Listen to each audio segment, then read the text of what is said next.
తెలంగాణ కాంగ్రెస్లో ఈ లొల్లేంది? ప్రత్యేక తెలంగాణ రాష్ట్రాన్ని ఏర్పాటు చేసినప్పటికీ అధికారంలోకి రావడానికి 9.5 ఏళ్లు వేచి చూసిన కాంగ్రెస్ పార్టీలో పాత సంస్కృతి పోలేదా, లేక తెర వెనక ఏమైనా జరుగుతోందా? ముఖ్యమంత్రిగా దాదాపు 3 ఏళ్లు పూర్తి చేసుకోబోతున్న రేవంత్ రెడ్డి బలమైన నాయకుడిగా ఎదగలేదా?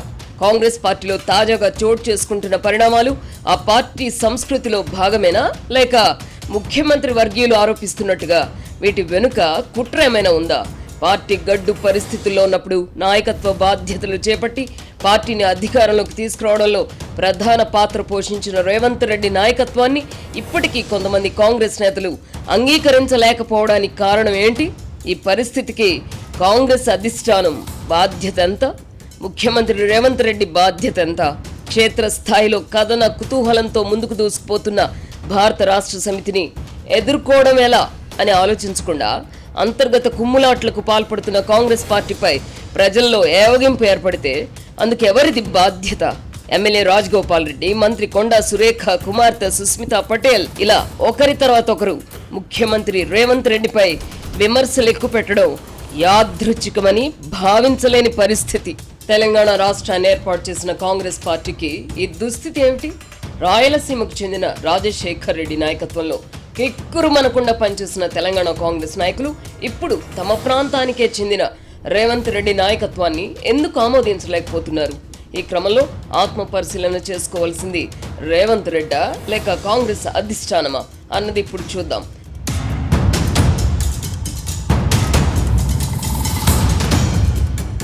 రెండు 2023 ఎన్నికలు జరిగే వరకు కాంగ్రెస్ పార్టీ అధికారంలోకి వస్తుందని రాజకీయ పరిశీలకులకు గాని కాంగ్రెస్ నాయకులకు గాని నమ్మకం లేదు. అప్పుడు ముఖ్యమంత్రి కేసీఆర్ ను ధీటుగా ఎదుర్కొనే సత్తా రేవంత్ రెడ్డికి మాత్రమే ఉందన్న నమ్మకంతో కాంగ్రెస్ అధిష్టానం ఆయనకు పిసిసి అధ్యక్ష బాధ్యతలు అప్పగించింది. కాంగ్రెస్ అగ్రనేత రాహుల్ గాంధీ ఆయనపై ఎన్నో ఆశలు పెట్టుకున్నారు. అదే సమయంలో భారతీయ జనతా పార్టీ రాష్ట్ర అధ్యక్ష బాధ్యతల నుంచి బండి సంజయ్ను తొలగించింది. ఈ పరిణామం రేవంత్ రెడ్డికి కలిసొచ్చింది. కేసీఆర్ పోకడల పట్ల విముఖంగా ఉన్న ప్రజలు ప్రత్యామ్నాయ నాయకుడిగా రేవంత్ రెడ్డిని ఎంచుకున్నారు. కాంగ్రెస్ పార్టీ అధికారంలోకి వచ్చానా సచ్చానా అన్న అనుమానంతో ఆ పార్టీలో బడా నాయకులుగా చలామణవుతున్న కొందరు అప్పటికే భారత రాష్ట్ర సమితిలో చేరిపోవడానికి రంగం సిద్ధం చేసుకున్నారు. అయితే అంది వచ్చిన అవకాశాన్ని వదులుకోకూడదన్న పట్టుదలతో పిసిసి అధ్యక్ష బాధ్యతలు చేపట్టిన రేవంత్ రెడ్డి అప్పులు చేసి మరి ఎన్నికల్లో పార్టీ అభ్యర్థులకు ఆర్థిక సాయం చేశారు.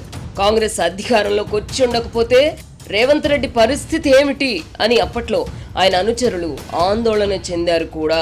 ఈ నేపథ్యంలో కాంగ్రెస్ అధికారంలోకి వచ్చింది. ముఖ్యమంత్రి పదవి కోసం కొందరు ప్రయత్నించినప్పటికీ రాహుల్ గాంధీ ఆశీస్సులతో రేవంత్ రెడ్డి పెద్దగా ఆటంకాలు లేకుండానే ముఖ్యమంత్రి అయ్యారు.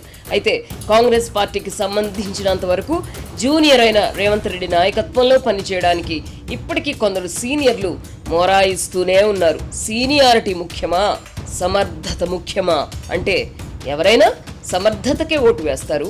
కాంగ్రెస్ లో ఎంతమంది సీనియర్లు ఉన్నప్పటికీ తెలంగాణ ఇచ్చిన కాంగ్రెస్ పార్టీని అధికారంలోకి తీసుకురాలేకపోయారు. కేసీఆర్ కు తానే ప్రత్యామ్నాయం అన్న నమ్మకాన్ని ప్రజల్లో కల్పించడంలో రేవంత్ రెడ్డి సక్సెస్ అవడంతో ఆయన నాయకత్వంలో కాంగ్రెస్ అధికారంలోకి వచ్చింది. అధిష్టానం తన సహజ లక్షణమైన ఢిల్లీ పెత్తనాన్ని వదులుకోలేకపోవడం, సహజంగానే దూకుడు స్వభావం కలిగిన రేవంత్ రెడ్డి ముఖ్యమంత్రిగా కూడా అదే దూకుడు ప్రదర్శించడంతో ఆయన నాయకత్వాన్ని అంగీకరించడానికి కొంతమంది సీనియర్లకు అహం అడ్డొచ్చింది.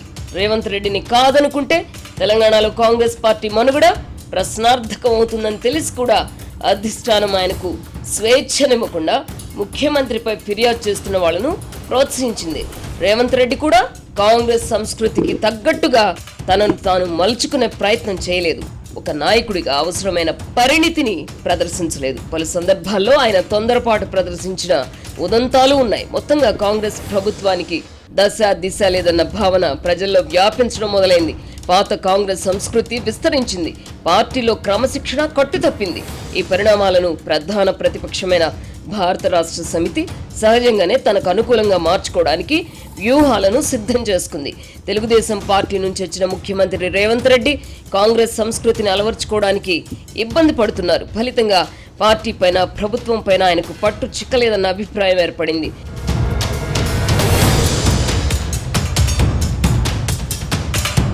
మహిళా మణులు, మీరు ఆల్వేస్ రైట్. ఎప్పుడు ఫ్యామిలీ సెక్యూరిటీ గురించి ఆలోచిస్తారు. ఒక్కసారి మీ శ్రీవారిని, పిల్లల్ని తీసుకుని మా స్వర్గసీమ విభాకి రండి. మా ఆతిథ్యాన్ని స్వీకరించి మంచి నిర్ణయం తీసుకోండి. వైభవోపేతమైన భవిష్యత్తుకు విభావా. భౌగోళికంగా తెలంగాణ రాష్ట్రం ఏర్పడిన ఆంధ్రప్రదేశ్ రాజకీయాలు తెలంగాణపై ప్రభావం చూపుతూనే ఉన్నాయి.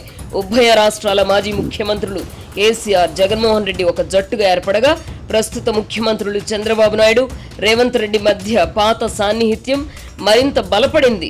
ఈ క్రమంలోనే గత ఎన్నికల్లో తెలుగుదేశం పార్టీ తెలంగాణలో పోటీకి దూరంగా ఉండిపోయింది. బండి సంజయ్ను పార్టీ అధ్యక్ష బాధ్యతల నుంచి బీజేపీ తొలగించడం, తెలుగుదేశం ఎన్నికల్లో పోటీ చేయకుండా పరోక్షంగా సహకరించడంతో తెలంగాణలో కాంగ్రెస్ పార్టీ అధికారంలోకి వచ్చిందని ఎవరైనా అంగీకరించవలసిందే. కాంగ్రెస్ పార్టీకి చెందిన ఏ ముఖ్యమంత్రి అయినా తనకంటూ ఒక వర్గాన్ని ఏర్పాటు చేసుకోవడం సహజం. ఈ క్రమంలోనే రేవంత్ రెడ్డి కూడా తనతో పాటు తెలుగుదేశం పార్టీ నుంచి వచ్చిన కాంగ్రెస్ లో చేరిన వారికి ప్రాధాన్యత ఇచ్చారు. అదే సమయంలో తెలుగుదేశం పార్టీ ఓటర్లపై తన పట్టు చేజారకుండా చర్యలు తీసుకుంటూ వచ్చారు. ఈ కారణంగానే రాజగోపాల్ రెడ్డి, సుస్మిత వంటి వాళ్లు రేవంత్ రెడ్డిని పచ్చ కాంగ్రెస్ ప్రతినిధిగా అభివర్ణించే ప్రయత్నం చేశారని చెప్పాలి.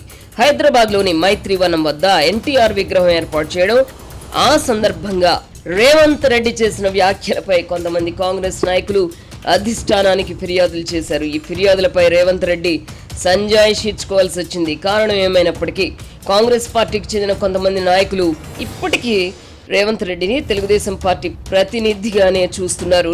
2018 ఎన్నికల్లో కాంగ్రెస్, తెలుగుదేశం పార్టీలు కలిసి పోటీ చేసిన విషయాన్ని వారు విస్మరిస్తున్నారు. అయితే నాటి పరిణామాన్ని అప్పటి ముఖ్యమంత్రి కేసీఆర్ తనకు అనుకూలంగా మలుచుకొని మళ్లీ అధికారంలోకి వచ్చారు. 2023 ఎన్నికల్లో కేసీఆర్కు అటువంటి అవకాశం ఇవ్వకూడదన్న ఉద్దేశంతో తెలుగుదేశం పార్టీ ఎన్నికలకు దూరంగా ఉండింది. రేవంత్ రెడ్డితో అనుబంధం కారణంగా తెలుగుదేశం అభిమానులు గత ఎన్నికల్లో కాంగ్రెస్ పార్టీని బలపరిచారు. ఇదే వాస్తవం. అయితే తెలంగాణ రాజకీయాలకు సంబంధించి తెలుగుదేశం పార్టీని ఒక భూతంగా చూపించే ప్రయత్నాన్ని బీఆర్ఎస్ ఎప్పటి నుంచో చేస్తున్నది. రేవంత్ రెడ్డి ముఖ్యమంత్రి కావడానికి తెలుగుదేశం పార్టీ కూడా కొంతవరకు కారణమన్న అభిప్రాయంతో ఉన్న బీఆర్ఎస్ ఆంధ్రప్రదేశ్ మాజీ ముఖ్యమంత్రి జగన్మోహన్ రెడ్డికి మరింత సన్నిహితమైంది. పాత సాన్నిహిత్యం కారణంగా ఆంధ్రప్రదేశ్ ముఖ్యమంత్రి చంద్రబాబుతో సఖ్యంగా ఉండే రేవంత్ రెడ్డిని తమ ప్రధాన శత్రువుగా కేసీఆర్, జగన్ పరిగణించడం మొదలుపెట్టారు. బీఆర్ఎస్, వైసీపీలకు చెందిన సోషల్ మీడియా గ్రూపులు కూడా ఒక్కటై తెలంగాణ ముఖ్యమంత్రి రేవంత్ రెడ్డిని టార్గెట్ చేసుకున్నాయి. కాంగ్రెస్ పార్టీలో తాజాగా చోటు చేసుకున్న పరిణామాలను ఈ కోణంలోనే చూడాలా అన్న ప్రశ్న ప్రస్తుతం ఉత్పన్నమవుతోంది.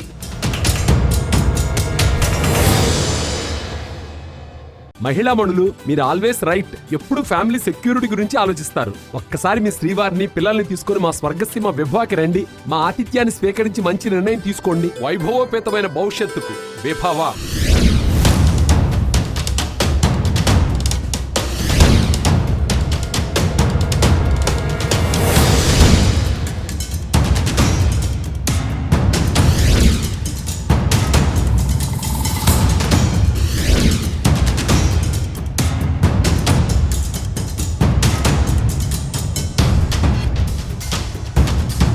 ముఖ్యమంత్రి రేవంత్ రెడ్డి వర్గీయులు ఆరోపిస్తున్నట్టుగా జరుగుతున్న పరిణామాల వెనక నిజంగానే కుట్రుందా?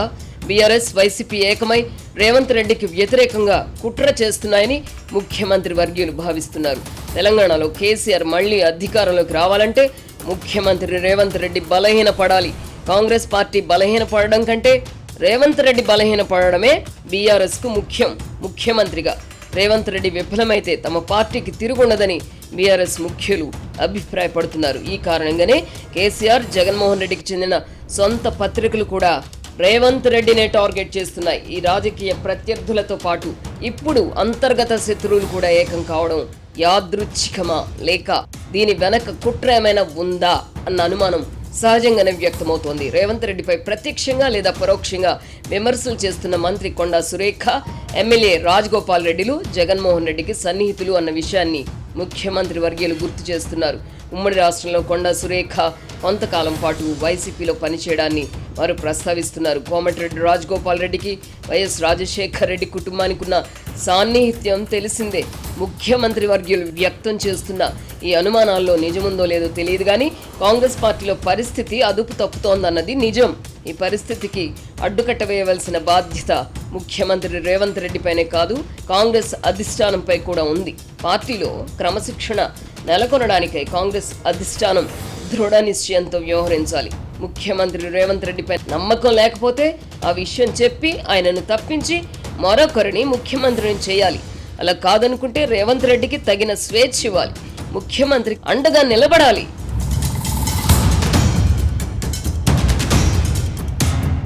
జాతీయ స్థాయిలో కాంగ్రెస్ పార్టీ పరిస్థితి అంతంత మాత్రంగా ఉన్నందున అధికారంలో ఉన్న రాష్ట్రంలో కూడా పార్టీని బలహీనపరిచే వారిని ప్రోత్సహించడం అంటే అది ఆత్మహత్య సదృశ్యమే అవుతుంది.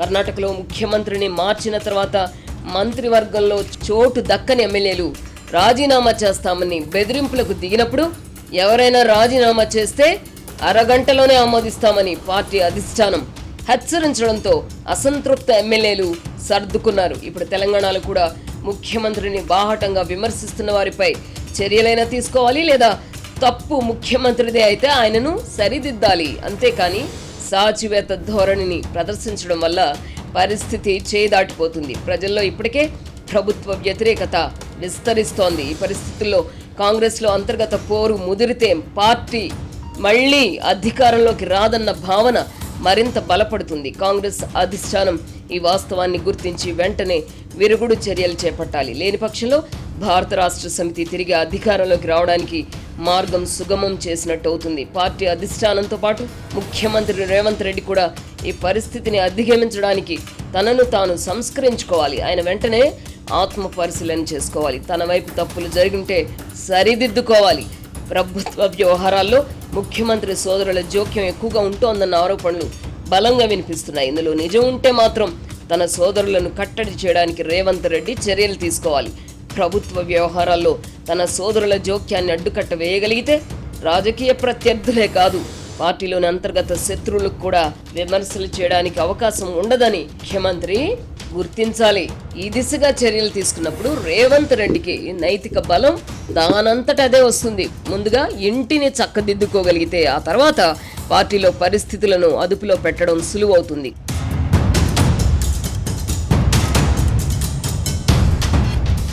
మహిళా మణులు, మీరు ఆల్వేస్ రైట్. ఎప్పుడు ఫ్యామిలీ సెక్యూరిటీ గురించి ఆలోచిస్తారు. ఒక్కసారి మీ శ్రీవారిని పిల్లల్ని తీసుకుని మా స్వర్గసీమ విభాకి రండి. మా ఆతిథ్యాన్ని స్వీకరించి మంచి నిర్ణయం తీసుకోండి. వైభవోపేతమైన భవిష్యత్తుకు విభవ.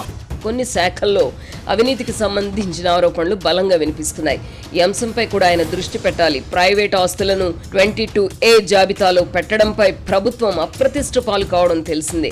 ముఖ్యమంత్రిగా ఎంతకాలం పనిచేశామన్నది కాదు, ఎలా పాలించాము అన్నది ముఖ్యమంత్రి రేవంత్ రెడ్డి గుర్తించాలి.